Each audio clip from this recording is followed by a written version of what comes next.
Good afternoon. मैं हरजीत सिंह अरोड़ा बोल रहा हूँ। प्रगति मैदान भारत मंडपम के अपोजिट एक कार पार्किंग है भैरवनाथ मार्ग पर, तो मैं वहाँ से बोल रहा हूँ। मैंने अपनी गाड़ी को पार्क कर दिया है और ये मेरे पीछे आप देख रहे हैं सिक्योरिटी पर्सनल्स हैं, गार्ड्स हैं इस पार्किंग के। तो मैं यहाँ पे देखने आया हूँ बुक फेयर जो कि लगा हुआ है पिछले 4-5 दिन से और आज उसकी समाप्ति है। और मैं बुक्स का बहुत ही शौकीन हूँ, मैं बहुत सारी बुक्स पढ़ता रहता हूँ और पिछले कई साल से 5-7 साल हो गए हैं मेरे को बुक फेयर अटेंड किए हुए। तो इस बार मैंने सोचा कि ये बुक फेयर लगा है तो क्यों ना इसको जा कर के अटेंड किया जाए और इसमें से कोई अच्छी सी किताब परचेज़ की जाए। इसके अलावा मेरी पोतरी है निम्रत कौर, वो सिर्फ 8 महीने की है, तो मैं उसके लिए भी कुछ परचेज़ करना चाहता था, जैसे कि नर्सरी राइम्स और शॉर्ट स्टोरीज़। उसकी दादी ने स्पेशली मुझे बोला था कि वो ख़रीद के लाना। तो अभी हम चलते हैं बुक फेयर के अंदर, तो मैं आपको बुक फेयर का भी पिक्चर दिखाऊंगा। तो अभी मिलते हैं थोड़ी देर के बाद दोबारा से। तो ये दोस्तों हमारा पार्किंग का नज़ारा है। वो सामने ब्लू कलर की जो कार खड़ी है वो मेरी है, मैंने उसको पार्क कर दिया है, उसकी पर्ची ले ली है और पर्ची के अनुसार मैं 12 घंटे जो है यहाँ पे गाड़ी खड़ी कर सकता हूँ। और ये सामने सिक्योरिटी गार्ड्स हैं और 12 घंटे तक जो है गाड़ी के जो चार्जेस हैं वो 100 रुपीज़ हैं। ये देखिए ये पूरी पार्किंग है। ये जब ट्रेड फेयर लगता है यहाँ पे भारत मंडपम में तो ये पार्किंग पूरी तरह से भर जाती है, कारों के साथ भी भर जाती है। और इस तरफ जो है 2 व्हीलर स्कूटर की पार्किंग है, वहाँ पर 2 व्हीलर पार्किंग भी भर जाती है। तो चलो अब हम जा रहे हैं, अपना आपको दिखाएंगे बुक फेयर का। तो बुक फेयर की तरफ हम निकल रहे हैं। तो दोस्तों ये हम जा रहे हैं बुक फेयर की तरफ और हमारे सामने ये टोयोटा की गाड़ी आई है, एक हेल फायर बोलते हैं इसको। 2 करोड़ रुपए की गाड़ी है ये, नई गाड़ी ऑन रोड प्राइस। तो यहाँ पे ये देखिए ये गाड़ी है टोयोटा की हेल फायर।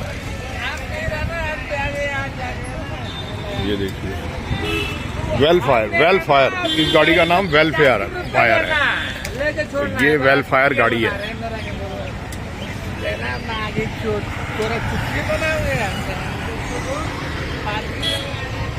तो ये अब हम जा रहे हैं उस जगह की तरफ जहाँ पर बुक फेयर लगा हुआ है और मैं वहाँ तक ये रिकॉर्डिंग करता हुआ जा रहा हूँ।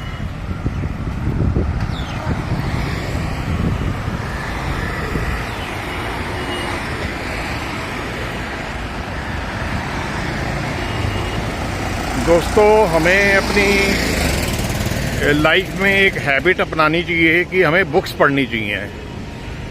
जो लोग बुक्स नहीं पढ़ते उनकी नॉलेज जो है इनएडिक्वेट रह जाती है और जो लोग बुक्स पढ़ते हैं उनकी नॉलेज में काफ़ी बढ़ोतरी होती है और वो अपनी आने वाली ज़िंदगी के अंदर कुछ अच्छे ऐसे डिसीज़न ले पाते हैं, कुछ अच्छी बातें उन्होंने बुक्स से सीखी होती हैं जिसकी वजह से वो लोग कामयाब होते हैं, औरों से ज़्यादा कामयाब होते हैं।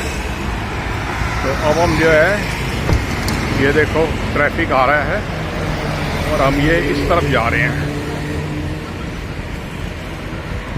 मैं पहले सोच रहा था कि एक 3 व्हीलर कर लेता हूँ, लेकिन क्योंकि मैंने ज़रा देखा कि ये डिस्टेंस जो है नज़दीक ही है, हार्डली 200 मीटर है, तो मैंने कहा चलो इस बहाने मेरी सैर भी हो जाएगी। मैं डायबिटिक हूँ और भी मेरे को हार्ट की तकलीफ़ है, तो थोड़ा चलना फिरना हो जाएगा, एक तरह की फिजिकल एक्सरसाइज हो जाएगी। तो चलो चलते जा रहे हैं सामने और ये सारा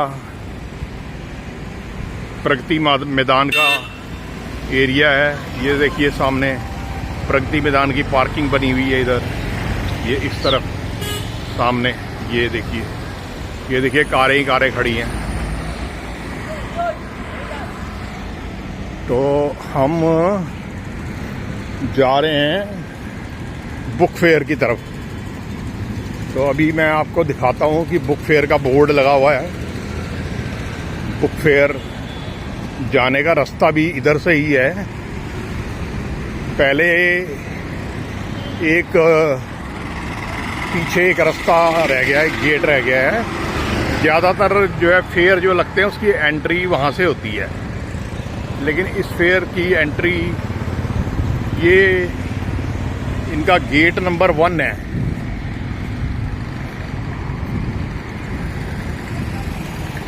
ये देखिए ये गेट नंबर 1 है जहाँ से है इसकी एंट्री।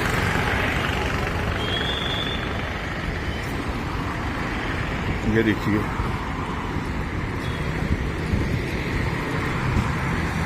ये इधर चले जाएं हम, साइन बोर्ड लगे हैं, राजघाट जाने को रास्ता है, नोएडा को जाने का रास्ता है। और ये देखिए वो सामने लिखा है 9th India international footwear fair भी है 2025, और उसके साथ ये 29th बुक फेयर है और स्टेशनरी फेयर है। 8 से लेकर 10 अगस्त तक लगा हुआ है। तो अब हम ये देखो इधर गाड़ियाँ आ रही हैं, तो गाड़ियों को बचते हुए निकलेंगे। ये 3 व्हीलर वाले भैया आ रहे हैं। ये देखो ये है दोस्तों 29वां दिल्ली पुस्तक मेला।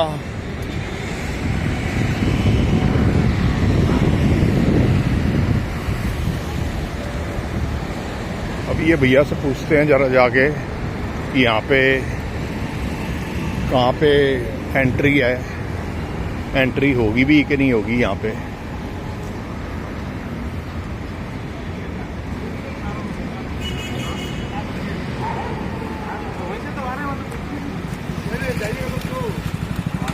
भैया ये बुक फेयर में जाने का रास्ता किधर से है? 4 नंबर गेट ये जो पीछे है, हैं? अच्छा, तो भैया बोल रहे हैं कि पीछे एक गेट है 4 नंबर, वहाँ पर एंट्री है। लेकिन इन लोगों ने जो है कोई बोर्ड नहीं लगाए हुए वहाँ पे, तो उससे थोड़ा गलतफहमी हो जाती है। बोर्ड कार में मैं बैठा हुआ था तो यहाँ पे लगा हुआ था, तो मैंने समझा कि शायद एंट्री इधर से ही है, पीछे से एंट्री नहीं है। तो अब हम पीछे की तरफ जा रहे हैं। ये सामने देखिए गेट है, उधर जहाँ पे कारें खड़ी हैं वहाँ पे गेट है। अगर मुझे पहले पता होता कि वहाँ पे है तो मैं एक ऑटो ही पकड़ लेता, 50 रुपये ऑटो वाला लेता है, और वहाँ पे पहुँच जाता।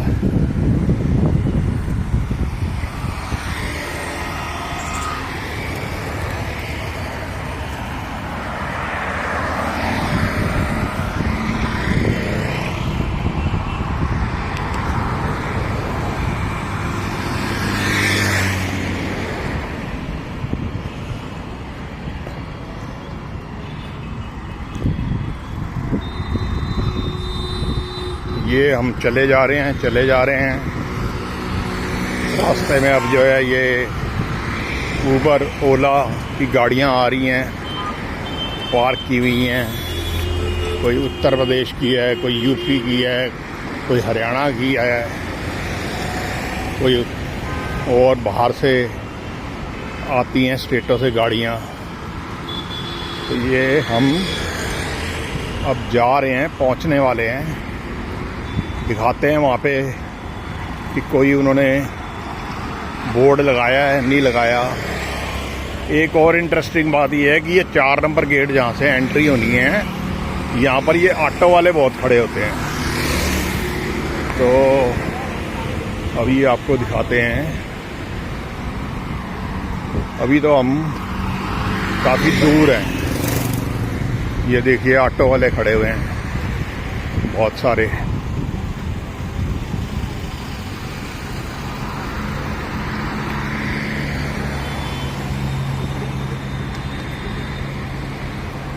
बस पहुंचने वाले हैं और 2 मिनट की बात है, हम पहुंच जाएंगे, फिर आपको दिखाते हैं।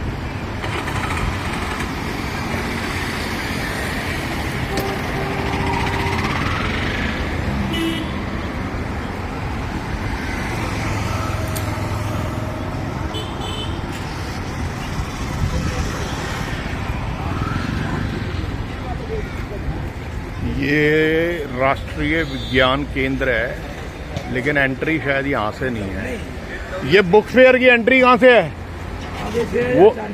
वो 4 नंबर। अच्छा, उधर से है। तो ये 3 व्हीलर वाले भैया ने बताया है कि अभी 4 नंबर गेट अभी और पीछे है। तो ये हम जा रहे हैं, लेकिन अब आने वाला है।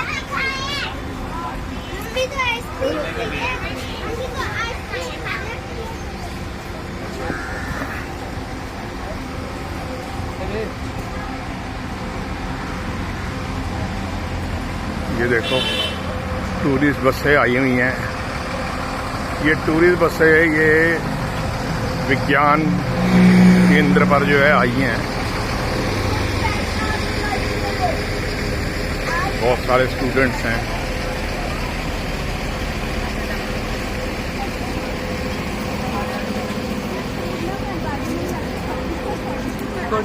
गाड़ी में दे जाऊंगी। जाना है रोड के पास नहीं बेटा।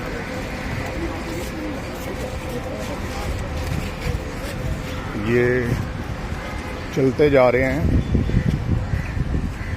काफ़ी चलना पड़ा है। तो अब वो पॉइंट आने वाला है जहाँ से एंट्री होनी है, गेट नंबर 4। लगभग 50 मीटर दूर रह गए हैं हम।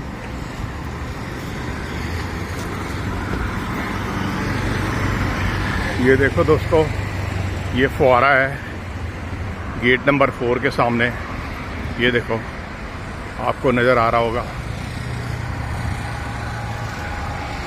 और ये भारत मंडपम गेट नंबर 4, इसका बोर्ड लगा हुआ है। ये दोस्तों, आपको सामने एक किला नज़र आ रहा होगा। ये पुराना किला है।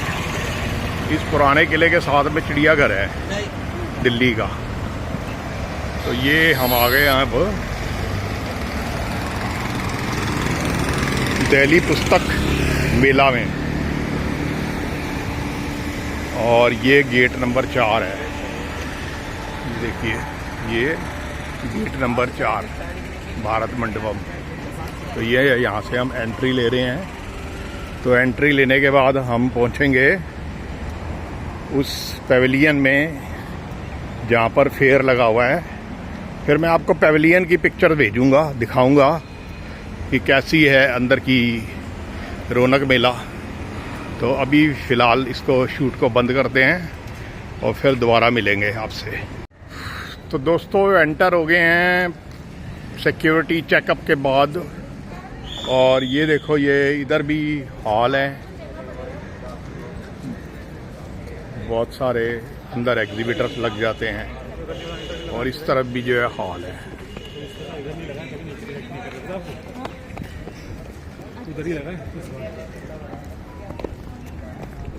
ये अभी भी जो है यहाँ से काफ़ी दूर है। ये जिस तरफ ये लोग जाए जा रहे हैं, ये देखिए, ये बुक फेयर जो है वहाँ लगा हुआ है। ये सामने देखिए, ये पब्लिक जा रही है।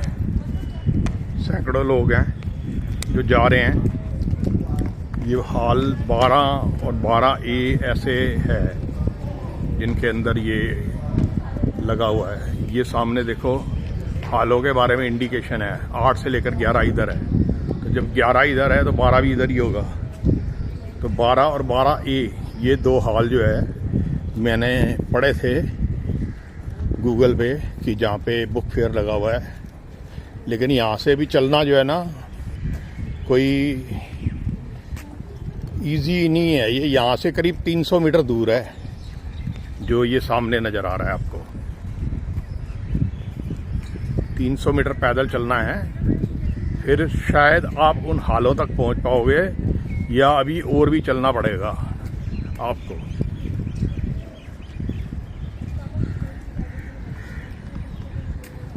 ये देखिए ग्रीनरी चारों तरफ, ये प्रगति मैदान की ग्रीनरी है, पेड़ लगे हुए हैं बड़े बड़े। ये देखिए ये यहाँ पे एमपी थिएटर है, नाट्यशाला। दोस्तों ये हॉल है, अक्सर यहाँ पे एग्जीबिशंस लगती हैं, मेडिकल फेयर लगते हैं, मेडिकल डिवाइसेस के ऊपर, मेडिकल इंस्ट्रूमेंट्स के ऊपर, प्लस और गिफ्ट पैक के ऊपर भी फेयर लगते हैं, इस हॉल में लगते हैं। लेकिन यहाँ पे इस बार इन्होंने ये हॉल ना चुन के, इन्होंने मेरे ख्याल से ये आगे के हॉल चुने हैं, इसलिए कि ये पीछे के हॉल में अभी पीछे जो है कुछ गिफ्ट पैक एग्जीबिशन चल रही थी, जिसकी वजह से इनको बुक सेलर्स को वो सामने वाले हॉल जो है अलॉट करने पड़े। तो अभी देखते हैं कि कौन सा हॉल जो है। ये सामने जो मैं पढ़ रहा हूँ ये है हॉल नंबर 14 लिखा हुआ। अब देखो हॉल नंबर 12 ए कहाँ पे है।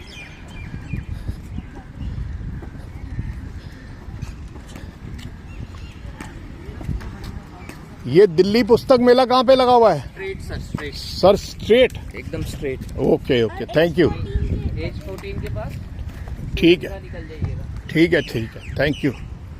तो यहाँ पे एक भैया जा रहे थे, मैंने उनसे पूछा कि पुस्तक मेला कहाँ लगा हुआ है, तो उन्होंने मुझे ये बताया कि हॉल नंबर 14 की तरफ चले जाओ, वहाँ पर उसके साथ स्ट्रेट है, वहाँ आगे जाना है। तो चलते हैं, पहुँचते हैं। सारा दोस्तों नक्शा जो है प्रगति मैदान का बदल गया है। मैं पिछले 2-3 साल में जब से ये भारत मंडप बना है, मैं आया हूँ हर साल एक 2 बार, लेकिन मैं वो पीछे के हाल में रहा। ये H4, H5, H3, H2, लेकिन कभी आगे नहीं गया और ना मैंने देखा। मैं अक्सर जो है आज से, जब इसमें रिकंस्ट्रक्शन शुरू हुई थी उससे पहले मैं हर साल जो है इंडिया ट्रेड फेयर देखने के लिए यहाँ पे आया करता था। तो इंडिया ट्रेड फेयर देखता था तो यहाँ पर सब जगह, जहाँ पर ये आपको खाली जगह नज़र आ रही है, सब जगह यहाँ पर कुछ हॉल हुआ करते थे। वो सब हॉल जो है लगता है तोड़ दिए गए हैं और अब उसकी जगह पे ये देखो ये सारा खाली मैदान है, मैदान ही मैदान है। कुछ सेलेक्ट बिल्डिंगें बना दी गई हैं, उन बिल्डिंगों के अंदर ही सारा एग्जीबिशन होती है। कोई भी इनके फंक्शन होते हैं, कोई प्रोग्राम होता है इनका, गवर्नमेंट का कोई प्रोग्राम होता है, तो वो सब जो है यहाँ पर कंडक्ट किया जाता है। तो काफ़ी जो है फेरबदल कर दी गई है और कई 100 करोड़ रुपया जो है इसको रिकंस्ट्रक्शन पर लगा दिए गए हैं। दोस्तों एक तरह से ना ये पैसों की बर्बादी करी है नरेंद्र मोदी गवर्नमेंट ने। पहले जो प्रगति मैदान बना हुआ था वो बहुत बढ़िया था और उसके अंदर बहुत फैसिलिटीज़ थी, सड़कें भी सही बनी हुई थी, हॉल भी ज़्यादा थे। अब इन्होंने जो है सारे हॉल वॉल जो हैं, हंसध्वनि थिएटर होता था यहाँ पे, फलकनुमा थिएटर होता था एक यहाँ पे, वो सब तोड़ ताड़ दिए हैं इन्होंने अपनी ज़रूरतों के अनुसार जो है इसको बना दिया है। ये देखिए ये जितना ये आपको स्पेस नज़र आ रहा है, ये पूरे स्पेस के अंदर जो है सारे के अंदर हॉल हुआ करते थे। यहाँ पर पेविलियन होते थे, Punjab pavilion, Haryana pavilion, Himachal Pradesh pavilion, Uttar Pradesh pavilion, Kerala का पवेलियन, कुछ आंध्र प्रदेश का पवेलियन। तो ऐसे सारी स्टेटों के पवेलियन हुआ करते थे। उन पवेलियन में जब इंडिया ट्रेड फेयर लगता था, इंडिया इंटरनेशनल ट्रेड फेयर। तो उसके अंदर सभी स्टेटों के लोग अपने उद्योगों को एग्जिबिट किया करते थे। अब तो पिछले 11 साल से मोदी गवर्नमेंट ने पॉलिसी ऐसी बना दी है कि वो यहाँ के जो उद्योग हैं उनको प्रोत्साहन ही नहीं दे रहे कि वो अपनी मैन्युफैक्चरिंग करें। वो बाहर से इंपोर्ट करते हैं, चाइना से, इंडिया के अंदर माल पैक करते हैं और उसको मेक इन इंडिया बना देते हैं और आगे इंडिया की मार्केट में बेचना शुरू कर देते हैं या फिर एक्सपोर्ट करना शुरू कर देते हैं। तो ये जो है, इन सब चीज़ों ने हमारे देश की जीडीपी के ऊपर भी बुरा असर डाला है। इससे मैन्युफैक्चरिंग एक्टिविटी भी इफ़ेक्ट हुई है, इससे लोगों को बेरोजगारी भी पैदा हुई है। तो ये सब चीज़ें जो है ना, मैं ऑब्ज़र्व कर रहा हूँ यहाँ पे। अभी मैं आपको हॉल में पहुँच करके फर्दर बताता हूँ, फिर दोबारा मिलता हूँ मैं आपसे। तो ये दोस्तों, मैं पहुँच गया हूँ उस पेवेलियन के सामने जहाँ पर बुक फेयर लगा हुआ है, और मैं आपको दिखाता हूँ कि यहाँ पर कौन कौन से पार्टिसिपेंट्स हैं जिन्होंने बुक फेयर लगाया हुआ है। और कहाँ जा रहे हो? उधर कहाँ मिलेगा? अच्छा, लाए हो क्या? ओह, जाओ हम लोग तो भैया बना बनाया मिलता है। ये देखो,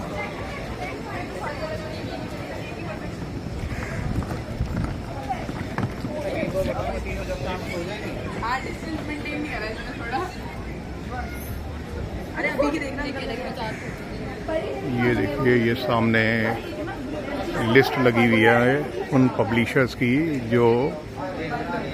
जिन्होंने अपने स्टॉल लगाए हैं। ये देखो, abacus books, Aditya Ranjan publication, APC books, Holi faith international private limited. तो ये लगभग जो है 60 के करीब लोग हैं जिन्होंने अपना लगाया हुआ है यहाँ पे बुक्स।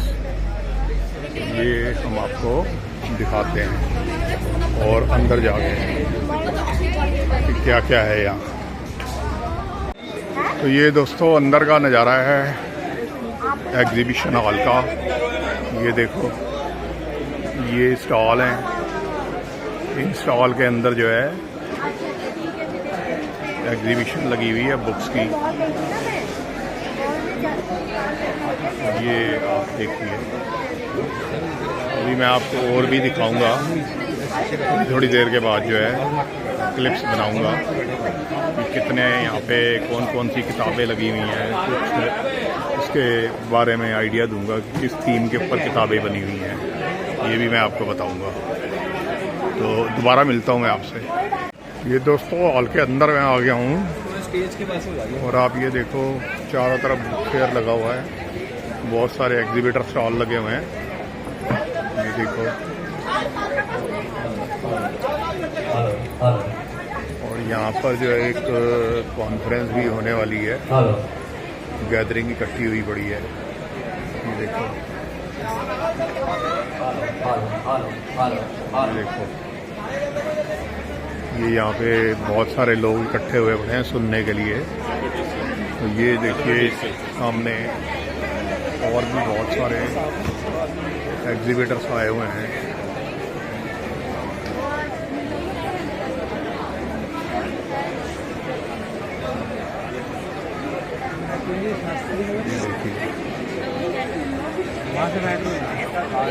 चारों तरफ पब्लिक ही पब्लिक बैठी हुई है, 200-250 बंदा बैठा हुआ है। ये हमारा अंदर, हम हॉल के अंदर हैं।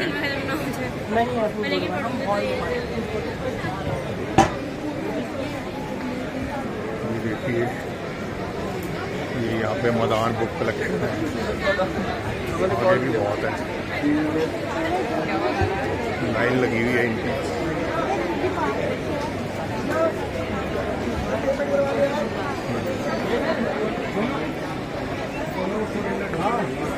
ये देखिए, ये यहाँ पे हॉबी क्राफ्ट के नाम से एक ये बना हुआ काउंटर बना हुआ है। मुझे लगता है यहाँ पर ये अलग अलग तरह के पेन्स हैं जिनसे कोई पेंटिंग वेंटिंग की जाती है या पेंटिंग में इस्तेमाल होते हैं। ये देखिए, ये museum of illusions, new Delhi.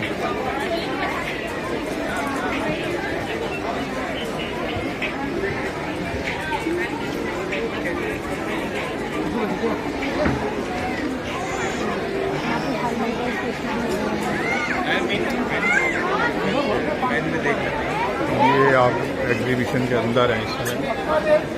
पूरी बड़ी दीदी ये देखिए, ये इधर भी जो है एक रो बनी हुई है, सारी पब्लिशर्स हैं यहाँ पे। सामने एक ये ऋषभ बुक्स है, देखते हैं क्या है यहाँ पे। ये अबैकस बुक्स है।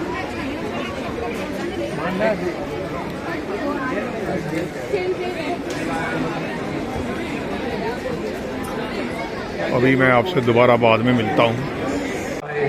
लेकिन वो कर्म चुपचाप से क्यों खामोश? दोस्तों, मैं कि चल आज वो बुक एग्जीबिशन के अंदर एक कॉन्फ्रेंस हो रही है, यहाँ पर बैठ गया हूँ।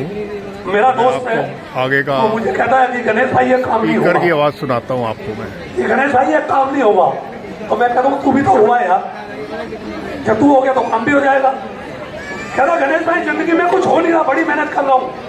मैंने पैदा हुआ था कितने साल का रहा? कहता 3 साल का। मैंने कितना जैसा 24। मैंने इतना कुछ तो हो रहा है यार, और तू मेरा कुछ नहीं हो रहा, तो करना बहुत कुछ होगा।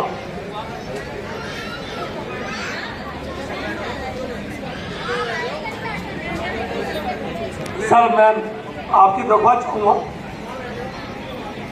कि 4 आने की नींद है, ये 8 आने के ख्वाब। कहाँ जोड़ा है मैंने, प्लीज देखिएगा कि 4 आने की नींद है और 8 आने के ख्वाब, 10 आने की जरूरत है, कैसे खरीदे हम वो ख्वाब। Thank you. कि 4 आने की नींद है और 8 आने के ख्वाब, 10 आने की जरूरत है, कैसे खरीदे हम वो ख्वाब। बेशकीमती ये जिंदगी है, अनमोल पल इसके लम्हात, करवटों में है ख्वाहिशें और चक्करें सिल्वर की हैं बेहिसाब। चक्करें सिल्वर की हैं बेहिसाब। कि यह वक्त जितना भी बदल जा, अपना हम दखल देंगे।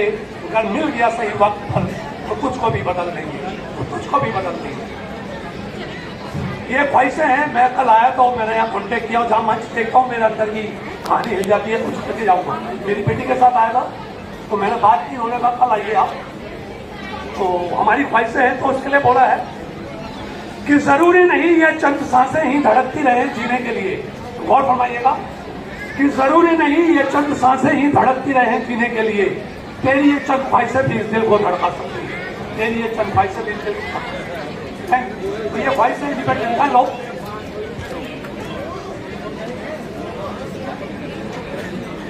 अच्छा लगा आप सुन रहे हैं और नए लोग आके बैठे हैं। इसका टाइटल है मैम बाकी ठीक। और हमारी जिंदगी में बाकी ठीक ही होता है कि वक्त ने रखी है, वक्त ने ले रखी है और किस्मत परखे जा रही है। हाँ भाई कह तो दिया कि बाकी सब ठीक कि वक्त ने ले रखी है और किस्मत परखे जा रही है। भाई कह तो दिया कि बाकी सब ठीक है। अपने बदल रहे हैं और वो सपने मचल रहे हैं। कि अपने बदल रहे हैं और वो सपने मचल रहे हैं। हाँ भाई सुन ले, तू कह तो दिया कि बाकी सब ठीक। तो ये दोस्तों स्पीकर थे बोल रहे। तो अब हम चलते हैं, हमारा काम यहाँ पे ख़त्म हो गया है। हमने अपनी निम्रत के लिए कुछ बुक्स लेनी थी तो वो ले ली हैं। तो अब आपसे दोबारा मुलाकात करेंगे। दोस्तों बाहर आ गए हैं अब एग्जीबिशन हॉल से, और अब जो है एक शटल पकड़ने जा रहे हैं जो हमें ये सामने खड़ी हुई है। वैसे तो शायद हमें ये मिल जाए और हमें बाहर गेट नंबर 4 पे भैरवनाथ मार्ग पे उतार दे। तो अभी चल के पूछते हैं भैया से कि भाई ये शटल हमें 4 नंबर गेट पे पहुंचा देगी कि नहीं पहुंचाएगी, वरना यहाँ से तो तकरीबन 1.25 किलोमीटर है ये जहाँ पर हमने जाना है। तो एक मिनट अभी इससे पूछते हैं। भैया ये गेट नंबर 4 पे ले जाओगे? नहीं, गेट नंबर 10। गेट नंबर 10 पे अभी आएगी कोई और? नहीं जी, 10 से 12, 12 से 10 चल रही है बस। बस और 4 नंबर पे नहीं जाती? नहीं जी, शटल सिर्फ 10 नंबर से 12 नंबर चल रही है और कुछ नहीं। अच्छा चलो ठीक है, मेहरबानी बहुत बहुत, 12, थैंक 12 यू। ए। ठीक है, थैंक यू सर। तो ये भैया ने हमारे को मना कर दिया है, गेट नंबर 4 पर अब हमें पैदल ही चलना पड़ेगा। और अब ये शुरुआत कर दी है। अब देखो दोस्तों, ये देखो,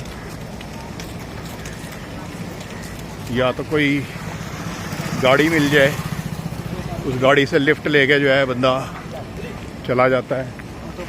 लेकिन ये यहाँ के एडमिनिस्ट्रेशन की एक माल फंक्शनिंग है कि उन्होंने गेट नंबर 4 के लिए जो है शटल सर्विस रखी नहीं है। बहुत ही गलत और नाजायज़ बात है, इलीगल है एक तरह से कि आप एक जगह तो सर्विस दे रहे हो और दूसरी जगह सर्विस दे ही नहीं रहे। आप केवल जो है मेट्रो स्टेशन तक पहुंचाने की जिम्मेवारी उठा रहे हो, लोगों को दूसरे गेटों पे पहुंचाने की जिम्मेवारी नहीं उठा रहे। तो ये जो है हमारी मोदी गवर्नमेंट की असफलता है जो हमें फेस करनी पड़ रही है आज। दोस्तों, मैं अपने साथ जब गेट नंबर 4 से एंटर हुआ था उस समय मैंने एक पानी की बोतल परचेज़ कर ली थी वहाँ से, और यहाँ पर मैं खड़ा हुआ हूँ एग्जीबिशन स्टॉल्स पर, तो परचेजिंग कर रहा था, तो मेरी पानी की बोतल ही जो है मैं वहाँ पे भूल गया हूँ। अब प्यास लग रही है, लेकिन यहाँ पर आसपास कोई ऐसा वेंड ही नहीं है जहाँ पर कि हमें पानी की बोतल मिल जाए। तो देखते हैं, अभी थोड़ी देर रेस्ट कर रहे हैं यहाँ पे टेबल पे। ये देखिए, ये टेबल है जिस पे मैं बैठा हुआ हूँ, और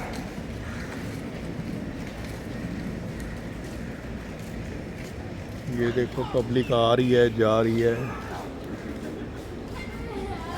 तो मैं थोड़ा आराम कर रहा हूँ, ये आराम कर लूँ मैं।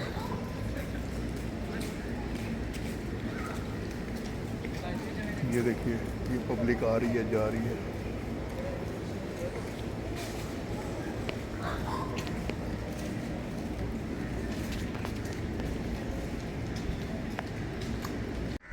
ये दोस्तों देखो, सामने है एग्जीबिशन प्रदर्शनी मंडप H1, उसके बगल में है H2, ये H3, ये H4, ये है H5, और अभी हम इससे करीब 200 मीटर की दूरी पर हैं, और यहाँ से मुझे अब पैदल चलना पड़ेगा।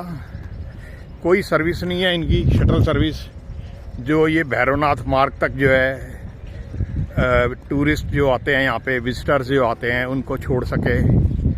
सारा करप्शन है यहाँ पे।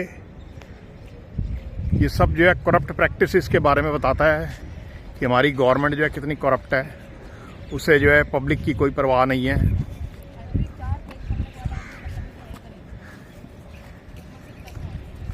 ये जो दिल्ली गवर्नमेंट है, ये जो सेंट्रल गवर्नमेंट है, ये सभी गवर्नमेंट जो है रिस्पॉन्सिबल हैं यहाँ पर इस मेस के लिए जो यहाँ पे पब्लिक को झेलना पड़ता है। मेरे जैसे इंसान को जिसको हार्ट अटैक आया हो, उस इंसान को पैदल चलना पड़ जाए इतना 1 किलोमीटर के लगभग, तो उसको कैसा महसूस हो रहा होगा, ये आप जो है अच्छी तरह समझ सकते हैं। जवान आदमी तो चल लेते हैं, लेकिन जो 62 साल का इंसान है उसके लिए कितना मुश्किल है। ये मैंने आपको अभी अप्रॉक्सीमेटली मैं 400 मीटर दूर हूँ मेन गेट से, यहाँ से आपको स्टोरी सुना रहा हूँ। अभी मैं आपको दोबारा गेट के नज़दीक पहुंच के बताता हूं। ये दोस्तों देखो, मैं हॉल नंबर 4 के बाहर आया हूं। यहाँ पर ये जो आपको प्लांट्स नज़र आ रहे हैं ना, लंबे लंबे कॉनिकल शेप के अंदर, ये औरोकेरिया प्लांट है। ये औरोकेरिया प्लांट जो है अप्रॉक्सीमेटली 30 फुट तक जो है ऊपर ग्रो कर जाता है। तो ये देखिए, ये औरोकेरिया प्लांट हैं। 1 2 3 4 5 6 7 8 9 10 11 12 13 14 15 16, अब अप्रॉक्सीमेटली 20 के करीब जो है ये औरोकेरिया प्लांट है, जो आपके कोठी का, विला का, आपके घर का ब्यूटिफिकेशन करते हैं। तो ये औरोकेरिया प्लांट है, ये अपने घर में लगाइए, बहुत अच्छा प्लांट होता है ये, और इससे आपके घर की शोभा बढ़ेगी। बहुत अच्छा प्लांट है ये। दोस्तों ये आप देखो कि सामने वो गेट नंबर 4 है जहाँ से हम एंटर होते हैं। और मेरे जैसे बीमार इंसान जो हैं, जब वो यहाँ पे आते हैं ट्रेड फेयर के अंदर, उनके बैठने की जगह जिस पे वो बैठ सकते हैं वो ये है, ये जिस पर मैंने सामान रखा हुआ है। ये एक तरह की कंक्रीट की बनी, संगमरमर की बनी हुई सीट है एक, ये देखिए। और इस सीट पर और उसके पार यहाँ पे वो सीटें बनी हुई हैं जहाँ से अभी ये लेडीज़ और जेंट्स जा रहे हैं। तो इन सीटों के ऊपर जो है बैठने की व्यवस्था तो है, लेकिन यहाँ पर ऊपर से धूप इतनी तेज़ आती है। पता नहीं मोदी गवर्नमेंट जो है क्या सोच के ये काम करती है। इन्हें थर्ड क्लास घटिया काम बोला जाता है मेरी भाषा में। और ये देखिए, ये ऊपर शेड है। ये शेड जो है, यहाँ पर जो टूरिस्ट आते हैं, ऑडियंसेस आते हैं, ये उनके प्रोटेक्शन के लिए बनाया हुआ है कि ऊपर से उनको जो है धूप ना लगे या उनको बारिश ना लगे। लेकिन उस तरफ क्या, यहाँ पर कोई बैठने की जगह भी नहीं है, कोई बेंच नहीं है, कुछ नहीं है। कोई बूढ़ा आदमी बैठना चाहे तो वो कहाँ बैठे? मोदी जी उसके लिए सीट भिजवाएंगे कोई कि वो उसके ऊपर बैठ जाएगा। यहाँ पर कोई सीटिंग अरेंजमेंट नहीं है। ये यहाँ पे बुरा हाल है धूप की वजह से। बहुत जो है हमारे देश के अंदर करप्शन है, ये दिखाता है कि करप्शन है, कि सही तरीके से वो सोचते भी नहीं हैं पब्लिक के बारे में कि पब्लिक जो है वो कहाँ बैठेगी, बूढ़े कहाँ बैठेंगे, बुढ़ियाँ कहाँ बैठेंगी, बच्चे जो है अगर वो बैठना चाहें, छोटे छोटे बच्चे, वो कहाँ बैठेंगे हैं। मोदी जी ने तो अपने लिए आसन बनवा लिए हैं, शानदार सिंहासन, उनके ऊपर बैठते हैं और पब्लिक को जो है वैसे छोड़ देते हैं। ये दोस्तों देखो, मैं गेट के पास पहुंच गया हूं, बाहर निकलने वाला हूं। आगे बहुत सारी सड़कियां जा रही हैं, ये गार्ड्स बैठे हुए हैं फर्स्ट क्लास, मज़े से आराम से, सीटें मिली हुई हैं। लेकिन 62 साल के इंसान के लिए सीट नहीं है यहाँ पे कि वो बैठ जाए। ये देखिए, ये मैं गेट पे आ गया हूँ। अब मैं दोस्तों यहाँ से ऑटो पकड़ूँगा। मेरी वैसे ही जो है अच्छी खासी जो है फटीग हो गई है, मुझे थकावट हो गई है। और ये ऑटो वाले भैया जो है मुझसे कम से कम नहीं तो 50 रुपये लेंगे ही लेंगे। तो अभी जा कर के मैं आपके सामने ही जो है बात करता हूँ कि भाई वो कितने पैसे लेंगे और मुझे सामने पार्किंग है वहाँ तक छोड़ देंगे।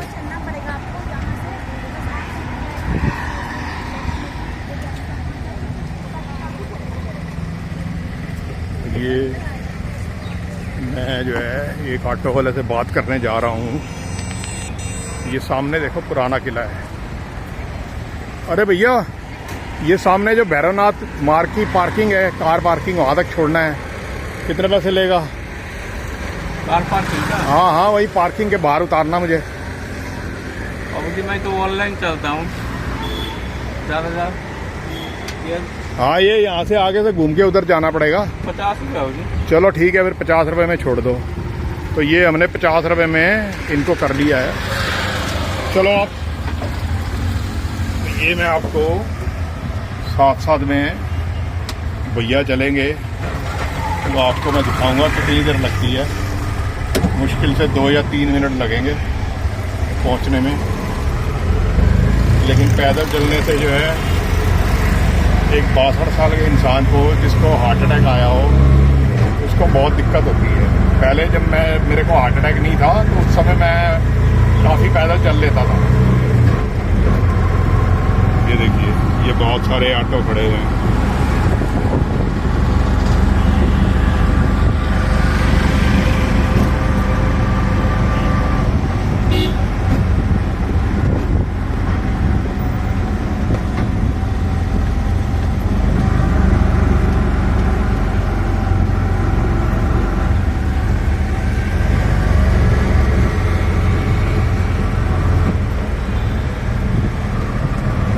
ये अब हम पहुंचने वाले हैं, कोई ज़्यादा टाइम भी नहीं लगा, तो 2 मिनट भी नहीं लगे मुश्किल से। थोड़ा और आगे पार्किंग के सामने ही उतारना है जहाँ से मेरी कार पकड़ दी है मैंने अपनी।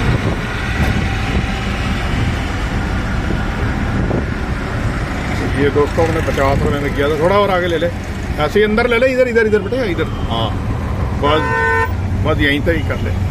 चलो दोस्तों, यहाँ पहुँच गए हैं, भैया ने हमें उतार रहे हैं। तो दोस्तों वापस हम अपने घर पे आ गए हैं और अपने लिए, अपनी पोतरी के लिए मैं 7-8 किताबें लेके आया हूँ जो कि उसके बचपन में उनको पढ़ानी चाहिए या उनको जो है उसके बारे में बताना चाहिए, या उसके अंदर नर्सरी राइम्स आते हैं वो जो है उनको पढ़ के सुनाने चाहिए। तो ये नर्सरी राइम्स की किताबें मैं लेके आया हूँ, 4 किताबें लेके आया हूँ। तो इन 4 किताबों के अंदर जो है आपने फेमस कई राइम्स जो है सुने होंगे, ये सब जो है उसके अंदर सुनने को देखने को मिलते हैं। तो एक आध राइम्स मैं आपको पढ़ के सुनाता हूँ। ये चिड़िया रानी की कहानी है। चिड़िया रानी आओ ना, अपना गीत सुनाओ ना, मैं तो खाता हलवा बिस्कुट, तुम भी आकर खाओ ना। तो ये जो है नर्सरी राइम जो है हम अपनी पोतरी को सुनाएंगे। और फिर आपने एक बड़ा फेमस जो है राइम सुना होगा, Jack and Jill went up the hill to fetch a pail of water, Jack fell down and broke his crown and Jill came tumbling after. तो ये आपने सुना होगा फेमस। मैं दूसरा एक और देखता हूँ, इसमें आपने सुना होगा, ये देखिए, twinkle twinkle little star, how I wonder what you are, up above the world so high, like a diamond in the sky। तो ये हमने जो है किताबें लेके आए हैं अपनी पोतरी के लिए। और इसके अलावा हम लेके आए हैं, ये किताब लेके आए हैं ऑल इन वन। इसके अंदर बहुत ही कॉम्प्रीहेंसिव ABC 1 2 3 A और इसके अलावा इसके अंदर जो है जानवरों की तस्वीरें हैं, इसके अंदर जो है फ्रूट्स की तस्वीरें हैं। तो ये सब कुछ हम लेके आए हैं अपनी पोतरी के लिए। अब ये देखो, किड्स फर्स्ट कुक बुक, यानी कि बच्चों को जो खाना जो है जो अच्छा लगता है, टेस्टी लगता है, ये उसके ऊपर किताब लेके आए हैं। अब दोस्तों इसके अलावा हम जो है कुछ किताबें लेके आए हैं। अकबर बीरबल की किताब लेके आए हैं, दिल की सुनो किताब लेके आए हैं, पंचतंत्र की कहानियाँ सुनो, बड़े नाम का चमत्कार सुनो। तो ये सब हम अपने पोतरी के लिए लाए हैं। और दोस्तों इसके अलावा मैं अपने लिए पढ़ने के लिए लाया हूँ, एक किताब लाया हूँ, उसका नाम है an idiot who sold A ship. और एक किताब मैं अपने लिए लाया हूँ, idiom phrases and one word की। तो ये सब किताबें मैं लेकर आया हूँ। तो आशा करता हूँ आपको मेरा ब्लॉग पसंद आया होगा। अगर आपको पसंद आया हो तो मेरे इसको लाइक करें, शेयर करें और अपने दोस्तों में, फ्रेंड्स में इसको सर्कुलेट करें। और प्लीज़ मेरे चैनल को सब्सक्राइब करें। Thank you.